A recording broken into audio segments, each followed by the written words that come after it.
Thanks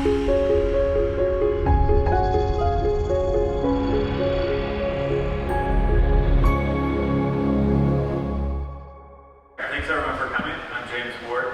I was at Typesafe, and as of like 6 weeks ago, I'm at Salesforce. So working on some fun new projects there.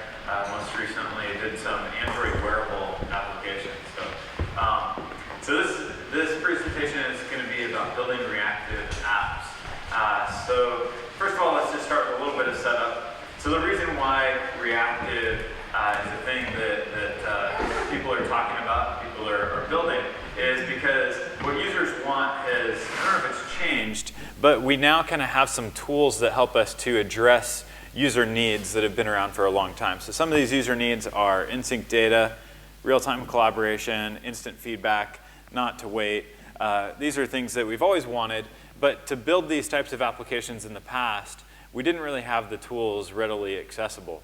So the thing about reactive is that it's in some ways just taking a lot of these ideas that have been around for a long time and making them generally accessible to us as developers.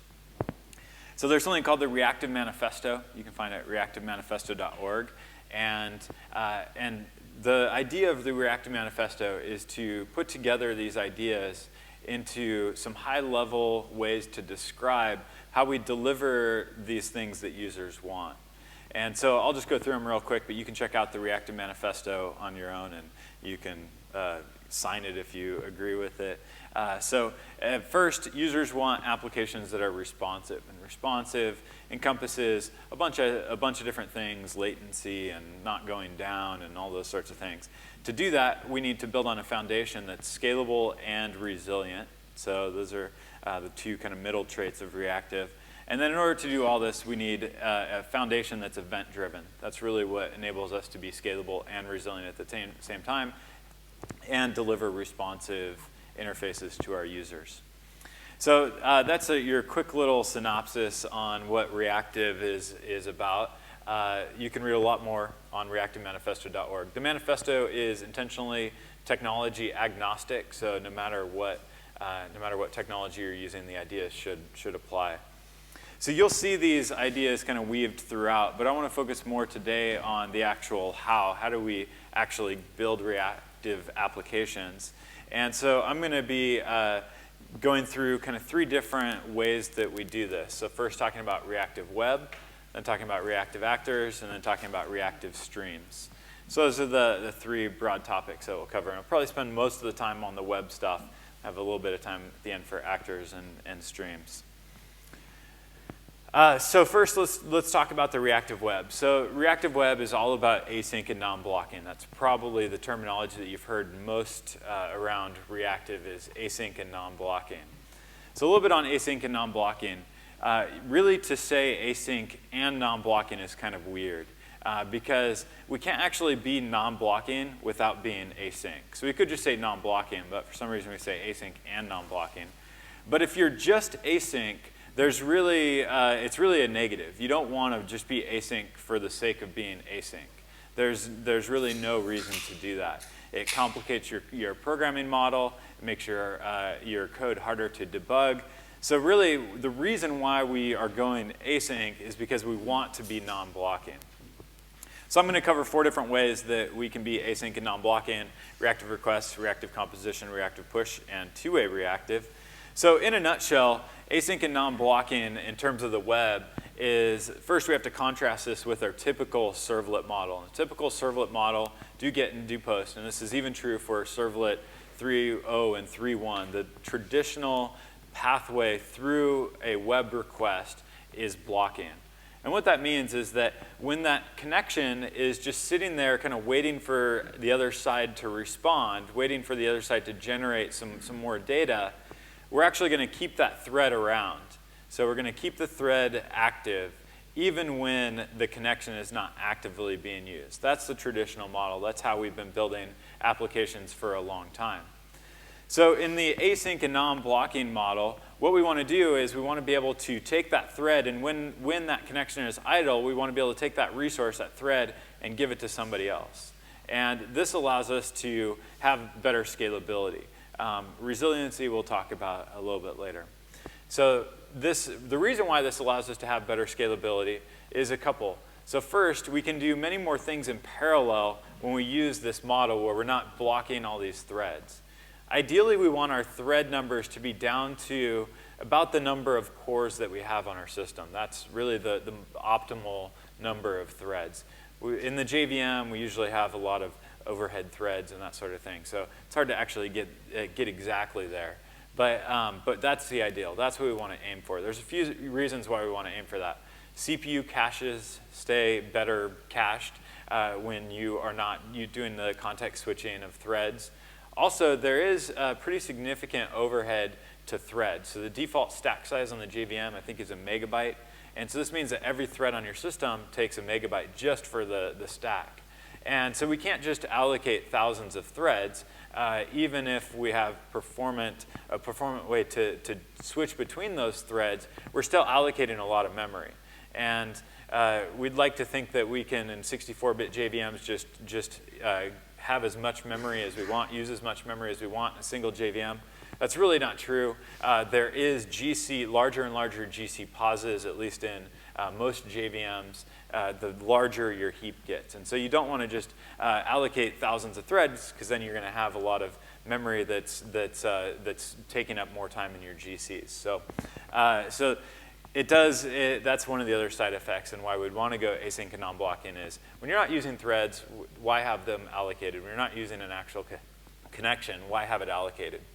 So the other part of this is that we now have to be able to handle a lot more connections to our servers, because we have real time, because we have maybe Internet of Things devices and millions of devices all connecting to our service. So being able to handle that many connections, would actually hit physical limits on hardware if we needed to be able to handle, let's say, 1 million concurrent connections when we didn't have async and non-blocking. So then the last reason that I'll cover around why async and non-blocking is for parallelism. So oftentimes now in our applications, we have a request that comes in, and then we're going to fan out to a bunch more requests, and we want to try to do as many of those in parallel as possible. And really one of our gating factors for how much we can do in parallel is how many threads we can allocate.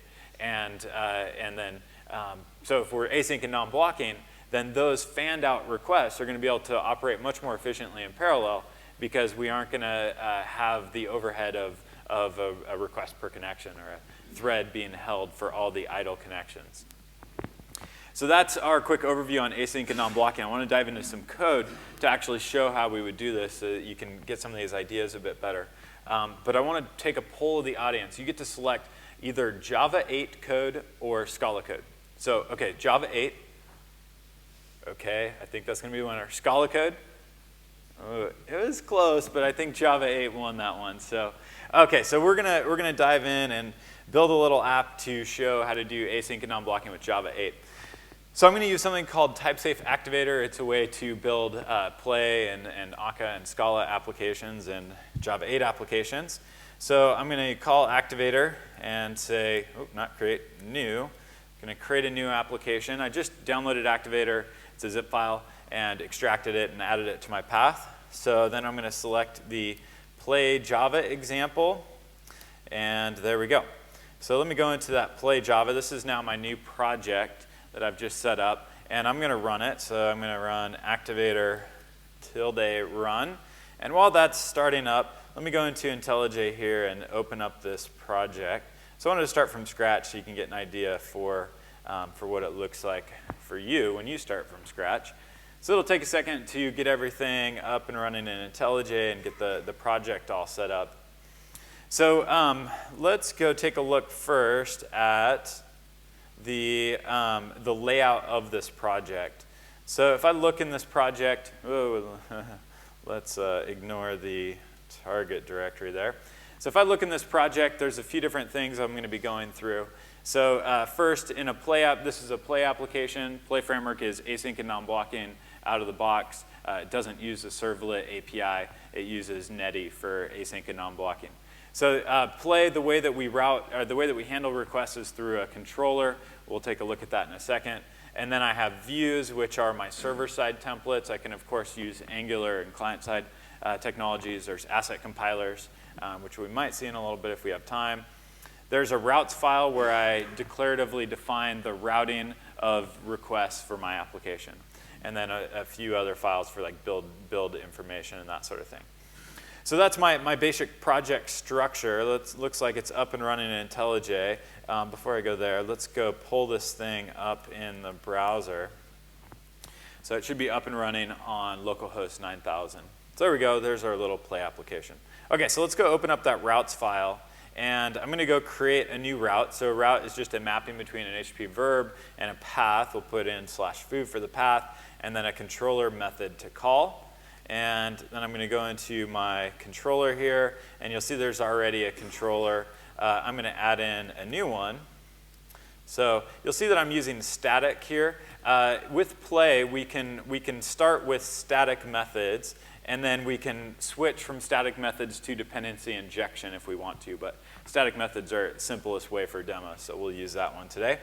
So a controller in play, what it does is it takes a request and it returns a response. So in this case, the response object is called the result. So now I just need to return a new result. So I'm going to return a status code 200 result with a string body that just contains ASDF.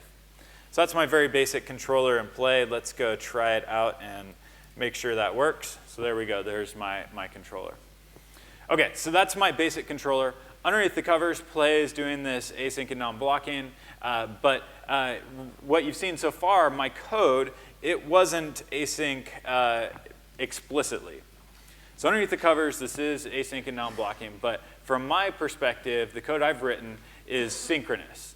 So let's take a next step, and let's make this now asynchronous. So instead of returning a result, I need to return something that promises to return the result in the future. So I'm going to use the f.promise. This is really just a wrapper around the Scala future. So play is built internally with Scala. So this is an API that's a nice Java interface on top of this future API in Scala. So a little bit about futures and promises. The terminology is kind of used intermixed. Usually the terminology, at least in the Scala world, I think in the JavaScript world as well, is that the future is the side that I can read a future result out of. And then the promise is the right side that I can write that into. So it's the handle, both are handles. The promise is the handle that I can write the result into. The future is the side that I can read the result out of. So in the Java API, I think to be consistent with other Java APIs, for some reason we collapsed down the future and promise concepts into a single object called promise. I'm not quite sure why we did that, but you'll see that I now have a compile error because I'm returning not a promise of a result, but I'm still just returning a result. So what I need to do is create something that will, in the future, produce the result, and then will be explicitly asynchronous. So I'm going to create a new promise here, and I'm going to use the promise.promise method. And the promise.promise method, if we look at it, if we look at the signature, we'll see that it takes a function. So because I don't want to actually call this code when the request comes in, right? So if I left it like this, then it would be trying to just call this OK and produce the result immediately. Instead, I need something that I can call later to produce that result, to fulfill the promise and be able to get the result out of the future. So I can't just call this thing and return the result. I have to instead give it a function that then play can internally then call that function later to get the result out of. So now I'm going to use the Java 8 new Lambda syntax, and I'm going to define a little function in line here. A whole lot nicer than the old Java syntax for doing that. But now that is a function that I've just defined that takes no parameters. So that's the Lambda parameters. There are no parameters. And then the function body returns the result. So now internally, play now has a handle. So when the request comes into this method, play now has a handle to something that will in the future produce the result. And so then when play is ready to be able to get that result out, it's going to invoke this function, and that function will produce the result. So let's try it out, and let's go change that string so we can verify that it actually works. So hit refresh and compile, and then we should see, ooh, action not found. I'm using play 2.3, and that's a bug. Gotta love brand new software. All right, I definitely have a route. Let's try this again. Yeah, always clean it. Oh man, I'm in a bad state here. There we go, there we go. All right, so don't use .0 software, right? This is play 2.3.0. Wait till 2.3.1. Okay, but we'll see that it worked once the compiler figured out what to do. So there we go. Now I've got my, my controller that's now explicitly asynchronous. So that's good. I'm explicitly asynchronous, but I'm still not really non-blocking. To be non-blocking, you have to have something to not block on. And right now, I don't really have anything to not block on. So good examples of things to not block on are network I/O is something we can not block on. And then timeouts are something we can not block on. Messages from actors. There's a number of things out there that are becoming more commonplace to not block on. So we need one of those things. So just as an example, a way to not block is with a delayed timeout, basically something that says, call this function in some amount of time. So instead of the promise.promise, I'm going to do a promise.delayed. We'll see there's a few other parameters here. So the second parameter is the amount of delay. And then I'm going to say do that for time unit seconds. So for 5 seconds. So it's going to now wait for 5 seconds. Wait's probably the wrong word to use. In 5 seconds, it will then invoke this function that will fulfill that promise and then return the result. So let's go try that out. Hopefully the compiler cooperates this time. I'm going to open up the inspect window because we should be able to, once it gets compiled, we should be able to actually see this 5-second delay happen. So there we go. Looks like it worked. You'll see that there was 1.5 seconds of compile time and then the 5-second delay. So let's go back to the code. So now I've got something that's async and non-blocking. So I'm explicitly async, but now I have something to not block on. So it's a little bit of trickery here because in order to have something that is on a timer triggering at some point in the future, there does have to be a thread there. So there is one thread that gets used for all of these types of timeouts inside of the JVM. So there is one thread, but I could have a million requests come into this controller, and all of them for that 5 seconds are just going to sit there not using any threads. I'll just have that one timer thread that's managing all the timeouts. So this is now async and non-blocking. So let's go back here and let's hit this again. So there's 5 seconds where my browser is just spinning. So I have an open HTTP request to my server. This is just a standard HTTP request. There is nothing special. The browser has no special knowledge about this, what is actually happening on the server to make this async and non-blocking. So for that 5 seconds, the browser wheel is just spinning. It's like, hey, I haven't received anything yet. I haven't received anything yet. But on the server side, the request came in. That controller method returned the promise of result, and then the thread for that connection went away, went to somebody else. And so then 5 seconds later, then the delay is going to kick in. It's going to run that function. Then we're going to get a thread back, and then we're going to be able to send that data back. So for most of that 5 seconds, there was actually no thread allocated on the server side to handling this request. Yeah, on the client side, I think that Chrome is probably also doing async and non-blocking, but that's up to the actual client to decide how it handles the actual networking. So all of this is based on Java NIO. Java NIO provides us an async way to do network I/O. So Netty is the implementation that Play uses of Java NIO. And so this is really what gives us the ability to be async and non-blocking. So all controllers out of the box are async and non-blocking, but we can be explicitly async and non-blocking if we have something to not block on. OK, I want to stop for a second and see if there are any questions before we get more complicated and more useful. Yeah, go ahead. So it's totally up to you what you do with your futures and promises. This is just a very trivial example, but you can create a promise, and then you can have whatever you want fulfill that promise. So let's say you talk to your DAO layer, you pass that promise into your DAO layer, and then your DAO layer could then fulfill that promise, right? So that's one way you could do that. Probably a better way to do it is you'd actually have a method call to your DAO layer, return a promise of some data, and then you'd be able to listen inside of the controller, set up a handle on that completion, and then turn that into the actual result back. And that's very similar to what we're going to see in a second. Streaming. Yeah, there is. So streaming, there's a lot of different ways to do streaming. I'll try to show one of them in a little bit, which is either WebSockets or server-sent events. But you can also do you can also do chunked responses, and you can make those chunked responses async and non-blocking as well. So I'm not going to show a chunked one, but there is a good one in the play documentation that does show how to do chunked async and non-blocking chunked responses.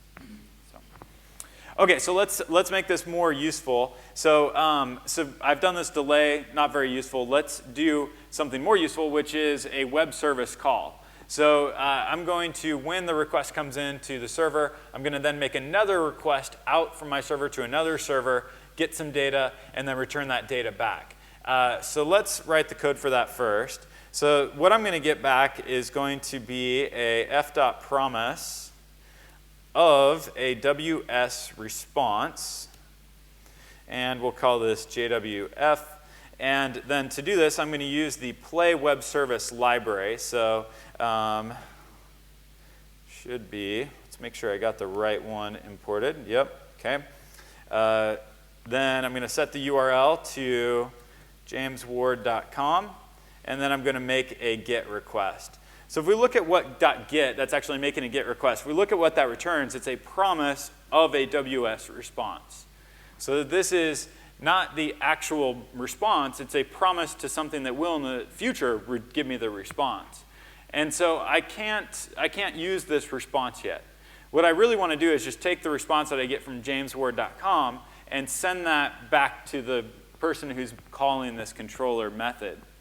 So to do that, we need to get a little bit functional here, which is going to impact everybody doing Java 8 programming. We're going to have to learn some functional concepts. So here's your first one. So what I have is a promise of a WS response. I need to convert that. I don't want to just block on this response from jamesward.com. It's async and non-blocking. I don't want to screw that up. So instead, what I want to do is I want to transform the thing inside of the response, or the thing inside of the promise. I want to transform that thing inside, in this case is WS response, into a result, okay? But I want to do that without blocking. So the way that we do that is with a map. So what I'm going to do is I'm going to do my JWF, and then I'm going to do a map on it. What map does is it transforms things inside of boxes. That's all that map does. And so in this case, I'm going to transform that WS response into a result. So the way that I do that is with a function. So map takes a function that will do the transformation.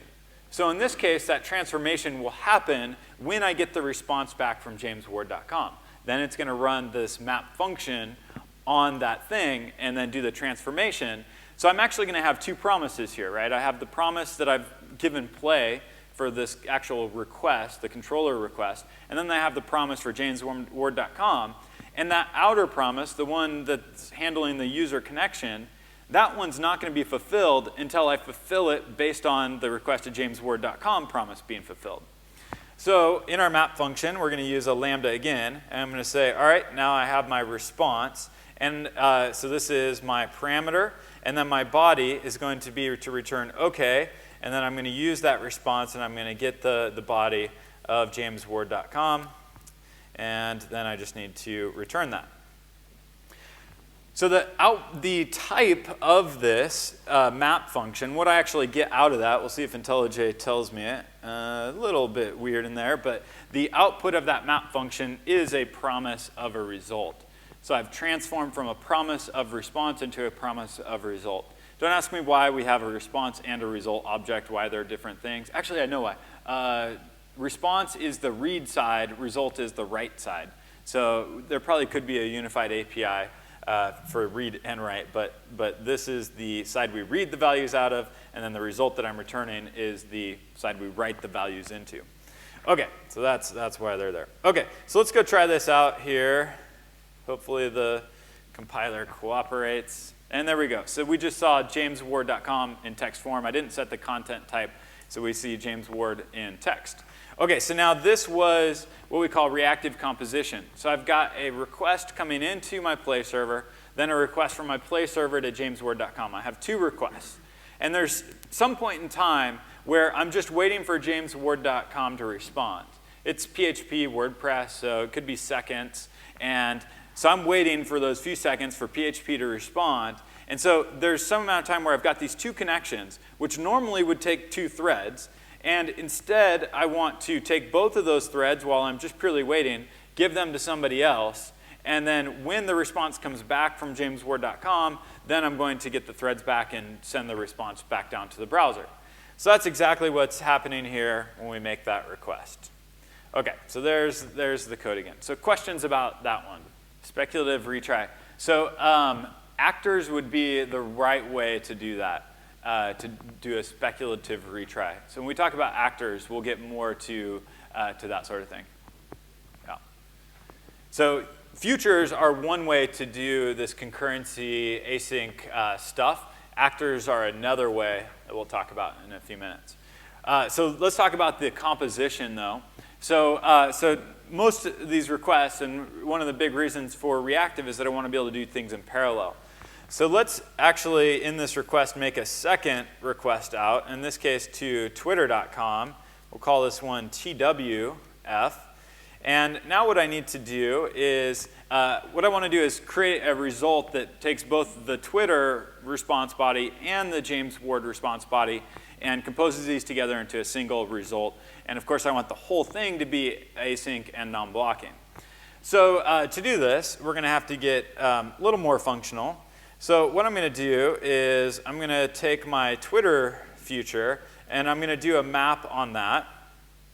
And then inside of that, we're going to do a function. So this will be my Twitter. The parameter there is my Twitter response. And then inside of that, the response body, then I want to take my JW future, and I want to do a map on that one. And then I'm going to be able to, at the end of it all, inside of these nested functions, I'm going to be able to, let's call this one JW. I'm going to be able to do my Twitter plus my JW. Using strings is probably a horrible example, but as you probably have realized, in a real-world use case, we'd be using JSON data or some other structured data and munging it all together. Okay, so so this is not going to compile how it is, and it's going to take a little bit to explain why.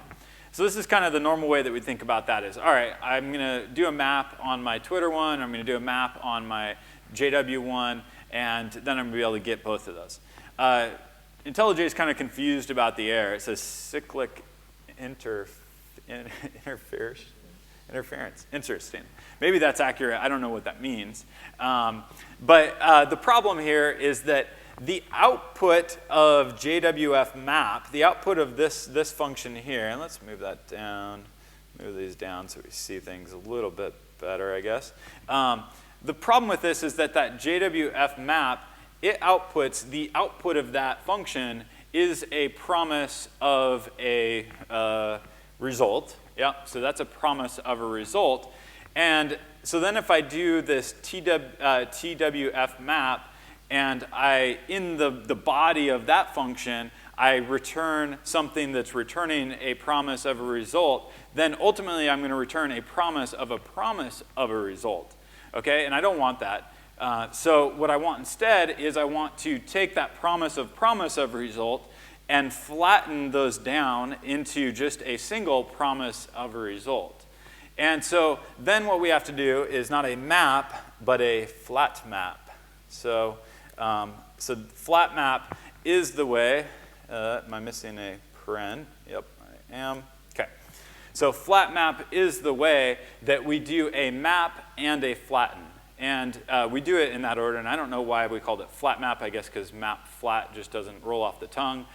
So we call it flat map, but really it's a map and then a flatten. Flatten is just flattening those things out.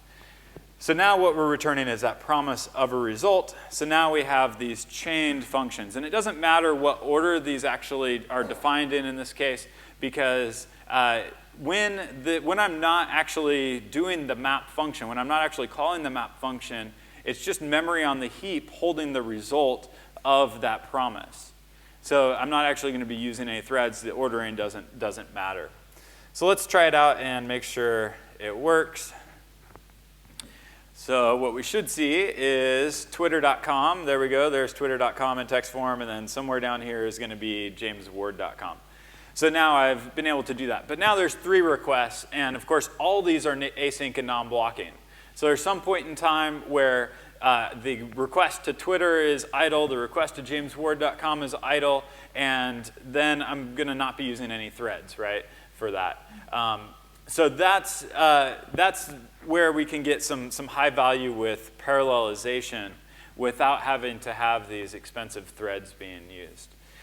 So you can imagine a more real use case.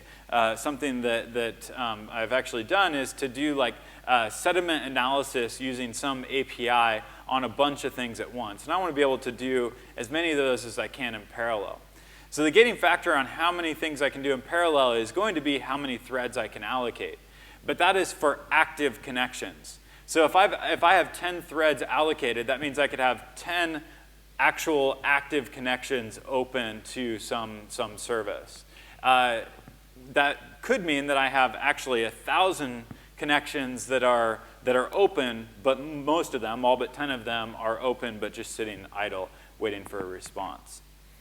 Okay, so that's reactive composition. Questions about that? So the WS API is the outgoing REST API.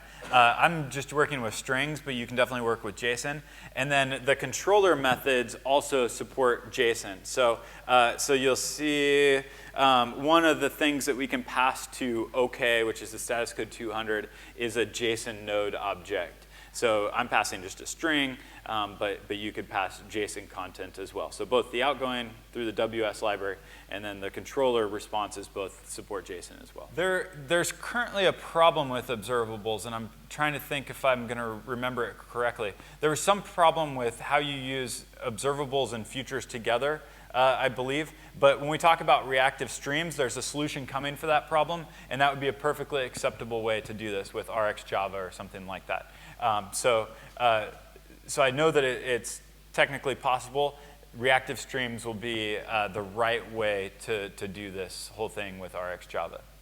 But I'll talk about that in a few minutes. Good question. So I haven't talked about any resiliency. So there is a resiliency model on promises. And there's different ways that you can deal with that. So a promise really has 3 states. It can be pending, it can have a value, or it can have an error.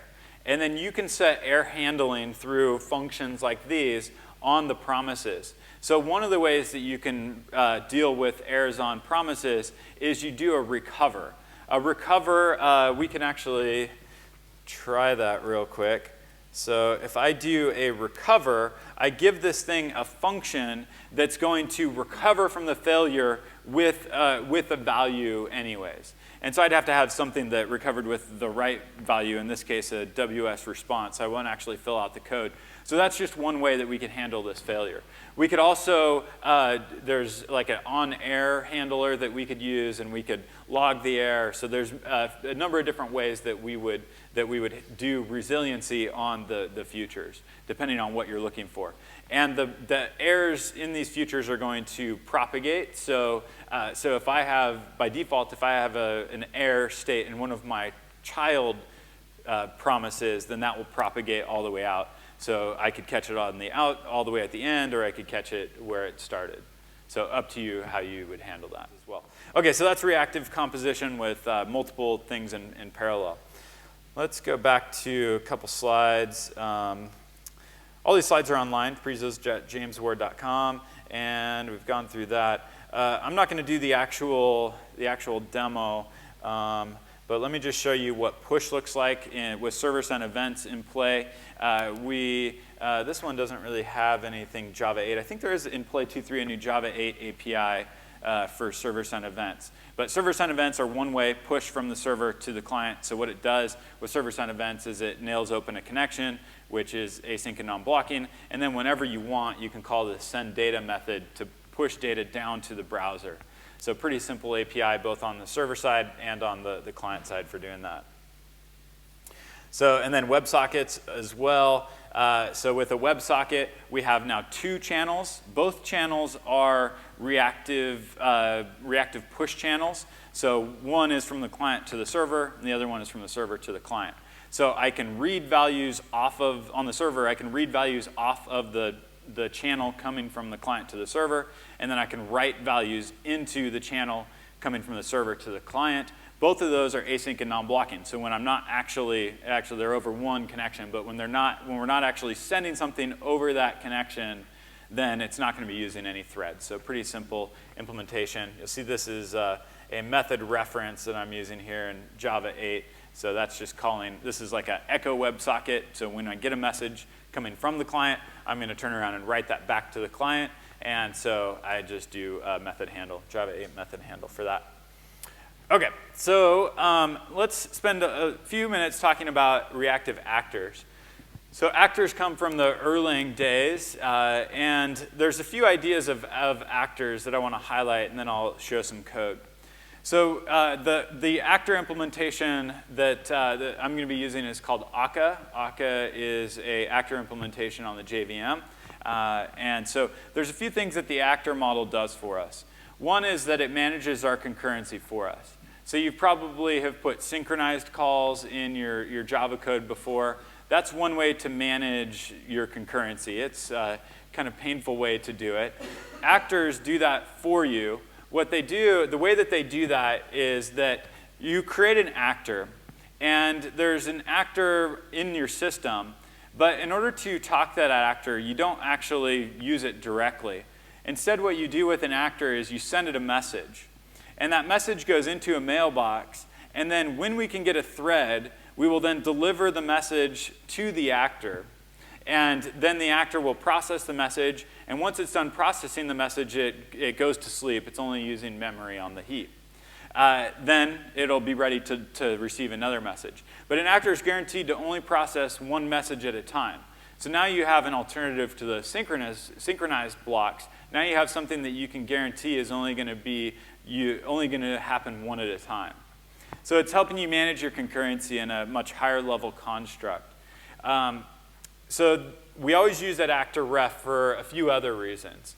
One of the reasons is that then we have location transparency.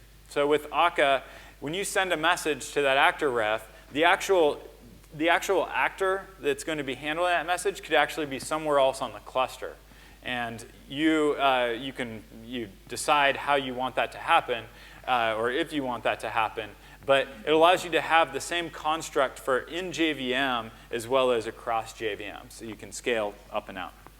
And then the other reason for the actor ref, for using a reference, is that if for some reason that actor dies or goes away, it could be an uncaught exception or the JVM went down or whatever it may be, by working with that actor ref is always good. It's always good to get messages into the mailbox for that actor.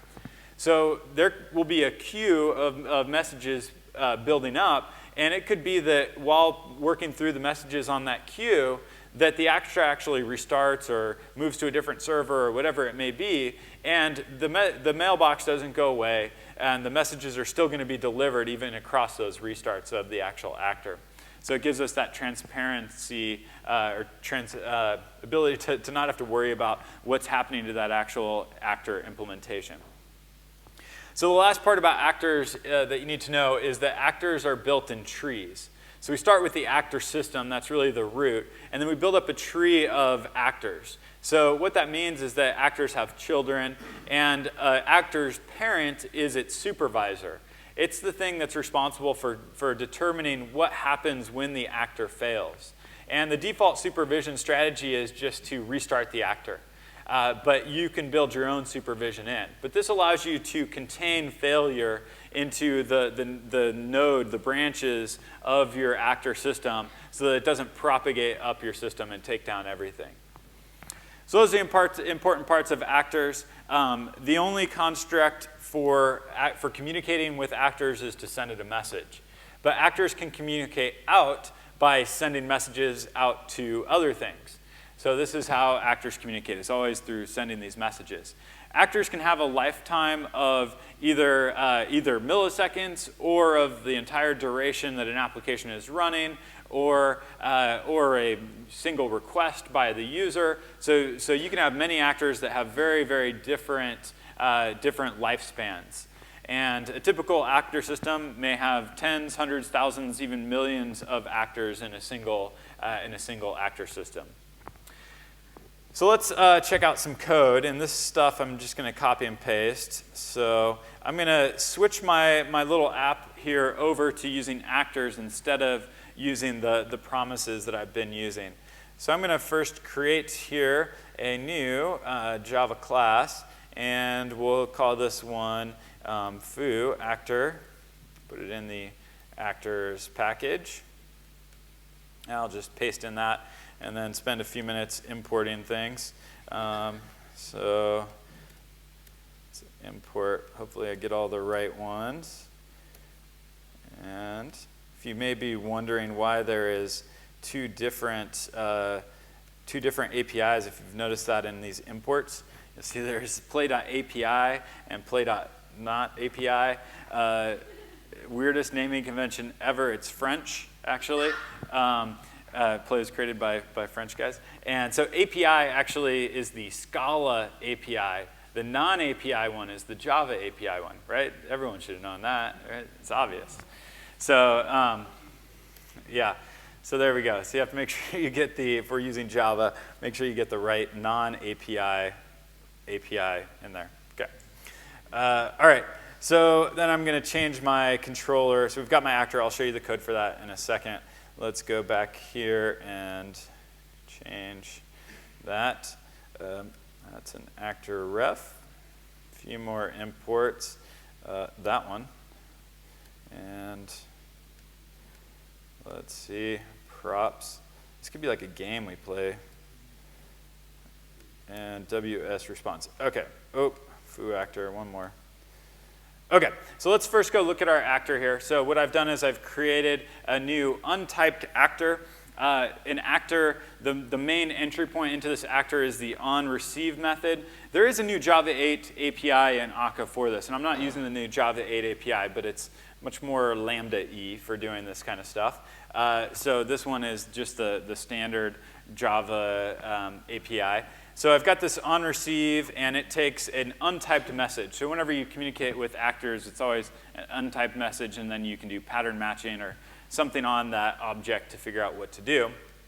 And so in this case, I'm just making that request, getting back my promise, but then I need to do something special. So now I'm doing something async and non-blocking, and I need to, when that thing completes, I want to route a message to the person who sent me this on the other side of that call, right? So I'm going across this async boundary, and I want to preserve the sender, the person who sent me this, and I wanted to not get that mixed up in a concurrent program. And so I use this patterns.pipe in order to handle that. Don't have a lot of time to go into what that's actually doing, but trust me, if you're doing anything async in an actor, use patterns.pipe. OK. So now over in our controller, here's where we're actually creating the actor. So I'm going to the actor system, and I'm saying create for me an actor of the foo actor type. And so this goes off and tells the actor system to create an instance of that actor. But you'll see what I get back is not the actor instance, but an actor ref, the reference to that thing. And now I'm going to use that actor ref to communicate with it. So what I'm doing is, here's my foo actor. I'm doing an ask, and the default way, I said that the only way that you could communicate with an actor is to send it a message. That is true, but there's an API kind of syntactic sugar on top of that called an ask. And an ask sends a message, but then gives me a promise of a response back. it basically sets up internally a promise that will be fulfilled when that actor responds to me with something else. So actors, they don't have to be request response, but for some reason I love request response stuff. So, and then when you do an ask, you always have to specify a timeout, so I'm specifying a 5-second timeout. Okay, so what I get back is a promise of object from that, because these messages between actors, they are object. And then what I'm going to do is do a map on that promise, and then I'm going to cast this thing to a WS response, and then just return that. So that's now my actor-based implementation. Let's go refresh it, and what we should see, if it all compiles there, is jamesward.com. So there's jamesward.com now going through the actor. So there's a few benefits to the actor model. We can use either or both models. There's definitely use cases for both. One of the great use cases for actors, which I haven't mentioned, is when we have mutable state, then actors are a great place to put mutable state, because you're going to be guaranteed that only one thread is going to be mutating that state at a time. So actors are great for handling mutable state. They're also great for handling things like retries. So what we can do is have an actor that is acting as like this kind of manager for retries and for making sure that we get a response. A very simple example of this is it's very common that I'll have in my systems an actor that is going to get some data. But I have both the database and I have a cache system to get data from. Or I want to get it from, ideally I want to get it from the cache, but if I get a cache miss, then I want to go to the database, right? And so, so if I have an actor, I make a request to the actor and say, hey, I need this data. I can actually use a router in Akka to say, now send a request to both the cache actor and the database actor, and there's a router called, it's like scatter, gather, first complete is the router. So it scatters the messages, it sends them to both of my child actors, and then the first one that gives me a response back is the one that I actually end up using, the value that I actually use. So you could use something like that, or there's other routers in Akka as well to create a retry type of system. Retries probably have some state involved, like number of retries, how many times I've tried, that sort of thing. So an actor becomes a good way to put that state information and do the retries. Yeah, so you could definitely create an Akka router that would have exactly that behavior. There's some out-of-the-box routers, and then you can write your own custom routers as well. So maybe somebody's already written one that specifically does that. But okay, so that's a real quick intro to actors. I want to move on so that I can talk about Reactive Streams real quick, and then we'll have a few minutes for questions. So Reactive Streams, what it is a new project, a cross-collaboration between Typesafe, Netflix, Twitter, and a bunch of other people to create basically a JVM standard for doing async and non-blocking, reactive streams with back pressure. And so there will be a number of, what the Reactive Streams project is a reference implementation, a specification, a TCK, so all the things that somebody could create an implementation of Reactive Streams on top of. So the RX Java guys are working on a Reactive Streams implementation on top of RX Java. There's, of course, an Akka implementation, and there's a Finagle I think it's Finagle, no, sorry, there's a Vertex, got it the third time, Vertex implementation of Reactive Streams as well. So this is a really exciting new project for being able to do async and non-blocking streams of data with back pressure. So a real quick example of back pressure is if I have an upload coming from a client to a server, and then I'm just taking those bytes and pushing them to like Amazon S3 or some other service, I really don't want the client to send more bytes than I can send to that next service, because then I'll be building up giant buffers and running out of memory. And so I want to be able to put back pressure on the producer to say, stop producing so much data or slow down. But I want to be able to do that in a reactive way. Traditionally, back pressure has been done in most implementations in a very synchronous way, in a very blocking way. And so Reactive Streams is about being able to do that in a non-blocking way. So check it out, reactive-streams.org.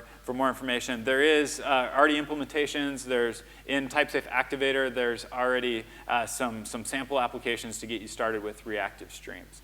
So check that out. That's pretty new and exciting. OK, so time for questions. We have a couple more minutes. So in this case, I want to be able to call my function when I've got the response back. And that's all async and non-blocking for both of them. So when the response comes back from the service, it just sits on the heap until I actually need it. And so it's not actually using a thread. No. So it's not when it's just sitting idle. It's when I'm not actively transferring bytes over the wire. It's not using network resources. It's not using a thread. It's only using memory on the heap. So that was the whole goal, was to get async and non-blocking all the way through that whole chain and not be ever blocking resources that aren't being used ever. So that's why I had to nest those. There is another way to do that I didn't show. And if I have a bunch of, it's technically the same thing, but if I have a bunch of promises that I want to kind of aggregate together, there's something called promise.sequence or future.sequence. And that takes a list of promises and then allows me to have a map function on all of them that then I get back a list of all of my responses or all the objects that I get back. So that would be another way to do it. There's also a zip and a number of other ways. But any way you look at it, as long as you stick with the map functions and async and non-blocking constructs, then you will be async and non-blocking all the way throughout. There will never be a time when you're blocking resources unnecessarily. So by default, promises don't actually have a concept of a timeout in them. Play's web service client library does. And then there's also, you can create a promise that does have a timeout. If you I found it on Stack Overflow, but so you create a promise that does have a timeout, and then that would fail, and then you would do a recover with on that to deal with the failure, with the timeout failure. I can show you code examples of that if you want afterwards. OK. All right. Well, thanks for coming. I hope that was useful. I'll be around if you have other questions. Thanks.